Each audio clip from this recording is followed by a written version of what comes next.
عباده الذين اصطفى وعلى آله وأصحابه الأتقياء أما بعد فأعوذ بالله من الشيطان الرجيم بسم الله الرحمن الرحيم وما كان الناس إلا أمة واحدة صدق الله العظيم۔ انتہائی واجب الاحترام صدر محفل سرپرست اعلیٰ چھنگ ڈویژن بناؤ تحریک چودھری محمد افتخار صاحب اور سرپرست اعلیٰ پیر طریقت رہبر شریعت استاد العلماء حضرت مولانا پیر ذوالفقار علی نقشبندی صاحب اور دیگر زعماء جن کے وقت کی قلت کے سبب نام نہیں لے سکتا، اور میرے جھنگ ڈویژن بناؤ تحریک کے حضور قائدین اور کارکنان، اللہ تعالیٰ سورۃ بقرہ میں فرماتے ہیں کان الناس امۃ واحدہ، اور سورۃ یونس میں فرماتے ہیں وما کان الناس الا امۃ واحدہ، یعنی کہ انسان میں کوئی تفریق نہیں تھی، انسان ایک امت ایک گروہ ہے، اور یہ ایک امت اور ایک گروہ کی بات اللہ کیوں کرتا ہے؟ بلکہ ایک جگہ اللہ فرماتے ہیں وَاعْتَصِمُوا بِحَبْلِ اللَّهِ جَمِيعًا وَلَا تَفَرَّقُوا، اللہ کی رسے کو مضبوطی سے تھام لو، تفرقے میں نہ پڑو۔ یہ اللہ لیسن کیوں دینا چاہتا ہے؟ اللہ یہ کیوں حکم دے رہا ہے؟ اس لیے دے رہا ہے کہ اللہ قرآن مجید میں فرماتا ہے وَتَعَاوَنُوا عَلَى الْبِرِّ وَالتَّقْوَى، نیکی کے کام میں ایک دوسرے کے ساتھ ایک امت بن جاؤ، تفرقہ پیدا نہ کرو۔ اور جھنگ ڈویژن بناؤ تحریک ہر مسلک کا، ہر طبقہ فکر کا، چاہے تاجر ہیں، چاہے وکلاء ہیں، چاہے ڈاکٹر ہیں، چاہے میڈیکل ریب ہیں، طلباء ہیں، کسان ہیں، علماء ہیں یا مزدور ہے، ہر طبقے کی مشترکہ جماعت ہے، اور یہ نیکی اور تقوی کی بنیاد پر کام کر رہی ہے، اور اخلاص للہیت کے ساتھ جھنگ کے اندر جھنگ کی بچی کی، جھنگ کی بہن کی، جھنگ کی بیٹی کی، جھنگ کے ڈاکٹر کی، جھنگ کے کسان کی، جھنگ کے مزدور کی، جھنگ کے وکلاء کی، جھنگ کے علماء کی، جھنگ کے ہر طبقہ فکر کی جھنگ ڈویژن بناؤ تحریک لڑ رہی ہے۔ میں آپ کو بتاتا ہوں جھنگ سٹی ہسپتال کا ہم نے دورہ کیا تو ہمیں معلوم ہوا کہ 1985-90 کی ایکس رے مشین چل رہی ہے، 1.25 لاکھ آبادی کا یہ علاقہ ہے، اور 1985-90 کا مطلب یہ ہے کہ اس دور میں نہ کمپیوٹر تھا نہ ٹیکنالوجی تھی، اور آج تک 1.25 لاکھ آبادی کا ایکس رے وہ کرتی ہے۔ اس کے ساتھ کی مشینیں کباڑ میں بھی نہیں ملے گی، لیکن آپ کو جھنگ سٹی کے ہسپتال میں ملے گی۔ تو آپ مجھے بتائیں، ہم نے جب دورہ کیا تو ہم نے اس پر آواز بلند کی، تو ناقص العقل لوگوں نے ہماری اس آواز کو بھی متنازع بنانے کی کوشش کی، بجائے کہ حوصلہ افزائی کرتے، اپریشیٹ کرتے، کیونکہ یہاں پر کوئی وارث جنگ ہے، کوئی خادم جنگ ہے، کوئی کچھ ہے، کوئی کچھ ہے، لیکن ان کے تربیت یافتہ کارکنان نے جھنگ سٹی ہسپتال کی آواز بلند کرنے پر بھی جھنگ ڈویژن تحریک کی قیادت کو گالیاں اور دھمکیاں دی۔ ہمارا مقابلہ ایسی مخصوص ذہنیت کے ساتھ ہو چکا ہے جس کو جنگ کا، ترقی اور فلاح و بہبود کا نظریہ نظر نہیں آتا، یا قومیت کی بنیاد پہ تقسیم ہے، یا لسانیت کی بنیاد پہ تقسیم ہے، یا صوبائیت کے نام پہ تقسیم ہے، یا پھر وہ کسی اور دوسرے مرتبہ فکر کی بنیاد پر تقسیم ہے۔ لیکن کیا آپ کو پیپلز پارٹی کے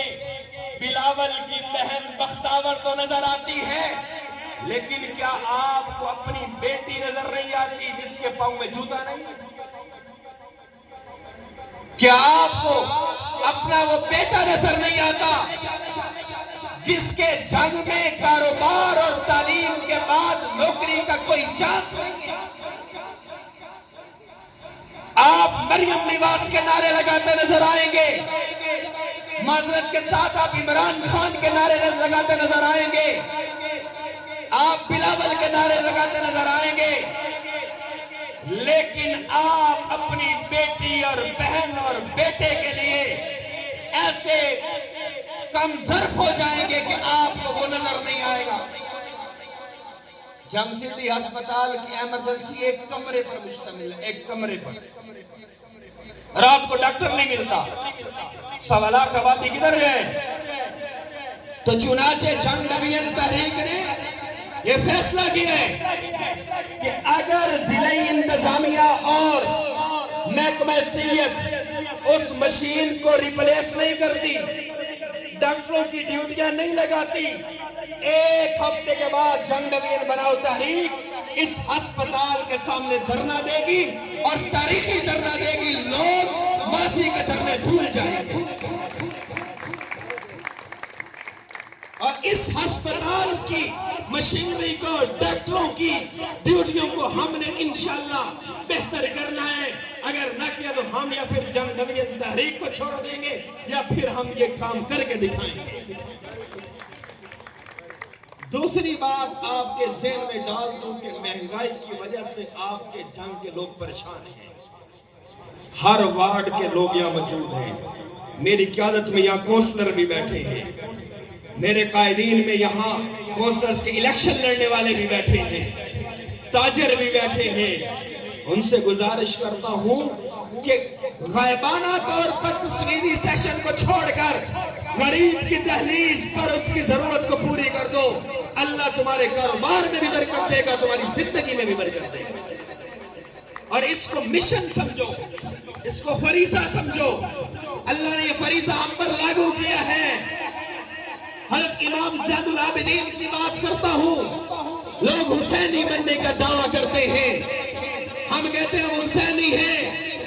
لیکن حسینی کردار کہتے کس کو ہے؟ امام زین العابدین کی جب وفات ہوئی تو ان کے شہر کے غرباء کے کئی سو ایسے گھرانے تھے جن کے گھر کا راشن نہیں، اور جب ان کی وفات ہوئی تو پتہ چلا یہ تو زین العابدین کرتے تھے، رات کی تاریکی میں جا کے گھروں میں پیسے پھینکایا کرتے تھے۔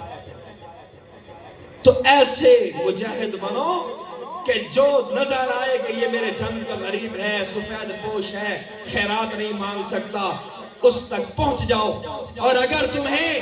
مالی طور پر تنگی ہے تو ہمیں بتاؤ، ہم آپ کے ساتھ تعاون کرنے کے لیے تیار ہیں، لیکن ان کی طرح نہیں جنہوں نے اپنے دور میں 6-6 لاکھ کی غریبوں کو نوکریاں بیچی اور کہتے ہیں راشن دیں، ان کی طرح نہیں۔ ہمارا کردار واضح ہے، نہ نوکری بیچنے والوں کا ساتھ دینے کو ہم تیار ہیں، نہ جھوٹے کا ساتھ دیتے ہیں، نہ جھوٹ بولنے والے کا ساتھ دیتے ہیں، نہ دھوکے باز کا ساتھ دیتے ہیں، نہ کسی کو دھوکہ دیتے ہیں، نہ جھوٹ بولتے ہیں۔ یہ ہمارا پہلا اور آخری نظریہ ہے۔ ہمارے ابھی ہم بیٹھے تھے، قائدین نے کہا کہ ہر ایونٹ کے بعد سیاستدانوں کی طرف سے دھمکیاں شروع ہو جاتی ہیں، کوئی کسی کے باپ کے پاس جا رہا ہے، کوئی کسی کے تعلق والے کے پاس جا رہا ہے۔ ابھی آج کی بات ہے کہ اس پروگرام میں آنے سے ہمارے ایک ساتھی کو پریشر کے ذریعے روکا گیا۔ بابا بات یہ ہے کہ ہم ابھی الیکشن تو 2 سال ہے کوئی نہیں، تو جنگ کا کام ان کو کرنے دو، تمہیں سیٹوں کی ضرورت ہے تو ہمارے ساتھ رابطہ کر لو، ہم ووٹ ویسے دلوا دیں، لیکن نوجوانوں کو نیکی کے کام سے منع نہ کرو۔ یہ جنگ میں تاریخ میں پہلی دفعہ جنگ نبیین تحریک اتنی عوامی پذیرائی ملی ہے کہ اس عوامی پذیرائی سے انتظامیہ بھی، یہ لوگ انتظامیہ کے پاس جا کے ترلے کرتے ہیں، ہمیں وہ فون کر کے کہتے ہیں کہ اپنا ٹاسک بتا دیں، آپ کیا چاہتے ہیں، آپ نے ریلی نکالنی ہے تو کہاں نکالنی ہے، یہ جنگ نویر بناؤ تحریک کے ساتھیوں کا اخلاص ہے۔ بات یہ کر رہا تھا کہ آپ نے جنگ بچاؤ مارچ کیا، آپ نے قربانی دی،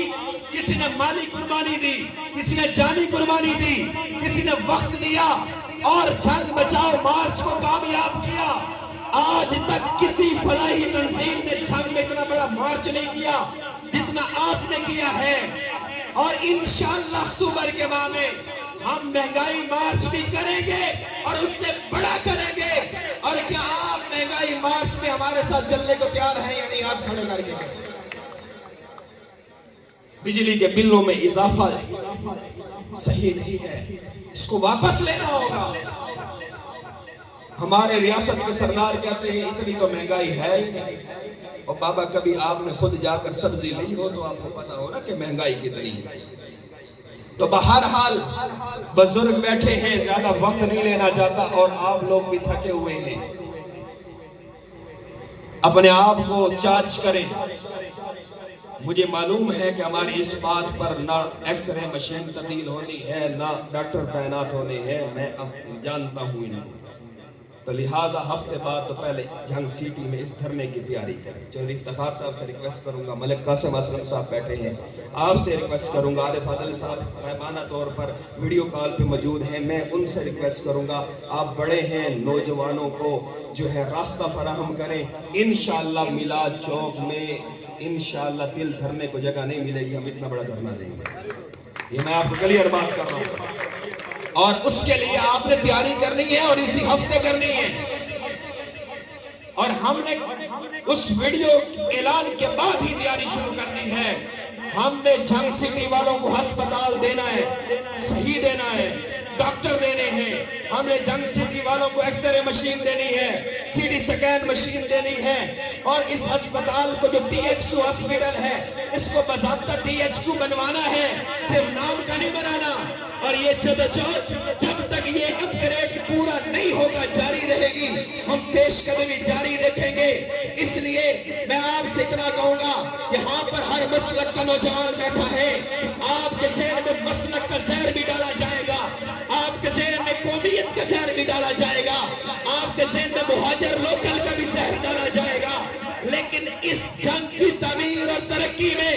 نیکی اور تقوی کی بنیاد پر محنت میں، اس اخلاص سے کی جانے والی محنت میں آپ نے اس زہر کا نشانہ نہیں بننا ہے۔ جو آپ کو زہر کا انجیکشن لگانے آئے، آپ اس کو شہد کا انجیکشن لگاؤ، آپ انہیں اپنی دعوت فکر دو، انہیں کہو کہ جنگ نویر تحریک میں نہ کوئی بریلوی ہے، نہ کوئی دیوبندی ہے، نہ کوئی اہل تشیع ہے، نہ کوئی اور کسی مسلک سے تعلق رکھتا ہے، ہم حقیقی جنگلی ہیں، حقیقی جنگ والے ہیں۔ یہاں جنگ کی سیٹوں کا فیصلہ کرنے کے لیے نہ کوئی کمالیے سے آیا ہے، نہ کراچی سے آیا ہے، نہ خانوال سے آیا ہے، نہ ہزارہ سے آیا ہے۔ اگر جنگ کے مقدر کا فیصلہ کریں گے تو ہم نوجوان کریں گے اور ان کا کریں گے جو جنگ کے ساتھ مخلص ہوگا، ہم ہر قسم کا نہیں کریں گے جو ہمارے سے بیٹھ کے فیصلے کرے اور ہم پر مسلط کر دیں اور ہم 5 سال ان کو بھگتیں، ایسا ہم کسی صورت میں نہیں ہونے دیں گے۔ ہمارے مطالبے 5 ہیں، پھر سن لو، یاد کیا کرو، لاہور کیمپس ہمیں واپس چاہیے، بچیوں کی یونیورسٹی ہمیں واپس چاہیے، جس کو غفلت کی وجہ سے، بدنیتی کی وجہ سے ختم کیا گیا ہے، ہمیں اس کا سٹیٹس بحال چاہیے۔ اور دوسری بات، جھنگ یونیورسٹی کو آج تک ایک اینٹ جھنگ یونیورسٹی کی نہیں لگی، سب دھوکہ ہے، سب فراڈ ہے۔ اگر کوئی ثابت کر دے جھنگ یونیورسٹی کی ایک اینٹ لگی ہے، میں جنگ نویر بناؤ تاریخ سے استعفیٰ دے دوں۔ جھوٹ، جھوٹ پہ جھوٹ، جنگ یونیورسٹی کی ایک اینٹ نہیں لگی، ایک اینٹ نہیں لگی۔ بچیوں کے کیمپس پر ڈاکہ ڈالا گیا ہے، بچیوں کا کیمپس ہے، بچیوں کا ادارہ ہے، اس ادارے میں کلاسیں لگا کے کہتے ہیں ہم نے یونیورسٹی بنا دی۔ 1500 بچی باپردہ پڑھ رہی تھی، ایم فل تک پڑھ رہی تھی، اس یونیورسٹی کے کیمپس کو انہوں نے کالج بنا دیا ہے، اور کالج بھی یونیورسٹی آف جنگ کا بنایا ہے، جس کے اپنی بلڈنگ کی کوئی، اس سے بڑی جنگ کے ساتھ زیادتی اور کیا ہو۔ اور تیسری بات ہم کرتے ہیں، وہ یہ کرتے ہیں کہ سیوریج کا مسئلہ حل ہونا چاہیے، جو عالمی بینک کے منصوبے میں علاقے نہیں ہیں ان کو شامل کیا جائے۔ دارالسکینہ روڈ ہے، حسین آباد والا ایریا ہے، بستی ملا والا ایریا ہے، جو عالمی بینک کے منصوبے میں شامل نہیں ان کو فی الفور شامل کیا جائے یا اس کے لیے سپلیمنٹری گرانٹ جاری کی جائے۔ اور چوتھا مطالبہ جو ہم کرتے آ رہے ہیں وہ یہ کرتے آ رہے ہیں کہ نہ جھوٹ بولو نہ جھوٹے کا ساتھ، بڑا مطالبہ ہے، اور اس بات میں سارا ان کا کردار شامل ہے کہ جھوٹ بولو نہیں، جھوٹے کا ساتھ نہ دو۔ یہ ہمارا مطالبہ ہے جنگ کی عوام سے، اور اسی میں ساری چیزیں میں نے شامل کر دی ہیں۔ اور آخری بات جو ہے کہ دھوکہ دو نہیں، دھوکے باز کا ساتھ نہ دو۔ ان دو باتوں میں بھی جنگ کی ساری